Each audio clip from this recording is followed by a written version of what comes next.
নিজের যেহেতু ভাই নাই, ও আমার একটা ভাই, দোয়া করিবে।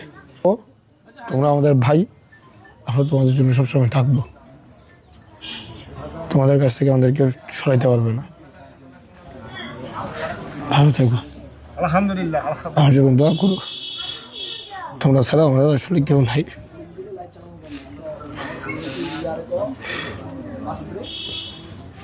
আঙ্কেল, আপনার ছেলে মানে শুধু এখন না, যে কোনো সময় এই নির্বাচন, ইলেকশন, এসব বিষয় না, যে কোনো বিষয় আমরা ও যেমনি ছিলাম সবসময় এমনি পাইবেন আমাদের।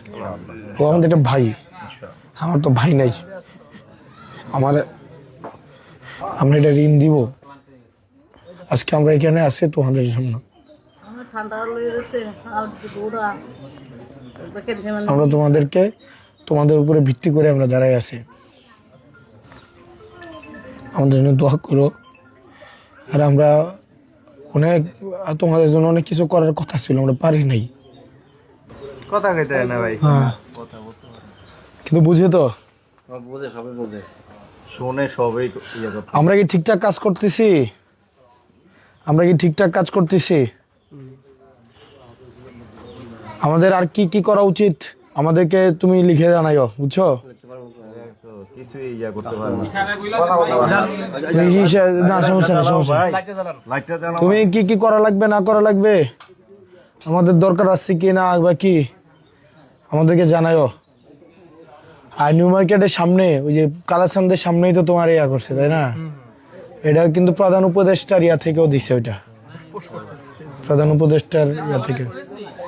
আমরা ভাই নির্বাচিত হই বা না হই এটা ইস্যু না, কিন্তু তোমরা আমাদের ভাই। তোমরা তোমাদের জীবন, এই যে বাক স্বাধীনতা, কথা বলার এই ক্ষতি সারা জীবন, এটা তো সারা দুনিয়া একসাথে করে দিল, এটা পাইবা না। এটা ঋণ আমাদের কাছে আছে, আমরা আমাদের জীবন দিয়ে হইলো এই ঋণ দিব ইনশাল্লাহ। আমরা এটা ঋণ দিব। আজকে আমরা এখানে আছি তোমাদের জন্য। আমরা তোমাদের উপরে ভিত্তি করে আমরা দাঁড়াই আছি। আমাদের জন্য দোয়া করো।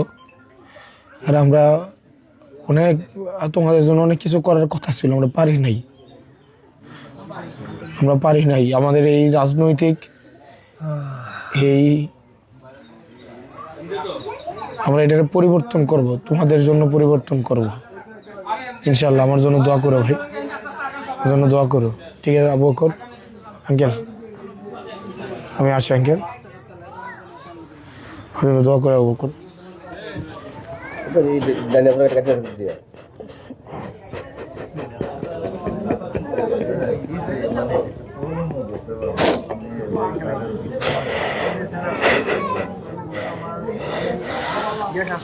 ওর জন্য দোয়া করো, আমরা যেন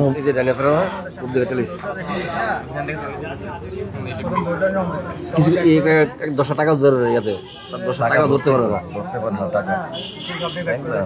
দোয়া করো ভাই, আমরা আছি। এবং তোমাদের নির্বাচনের জয় পরাজয় এটা না, নির্বাচনে হারলেও আমরা জীবনে অনেক কিছু পাইছি, কিন্তু ও আর জীবনে কথা বলতে পারবে না, এটা ভাবতেই না আপনার।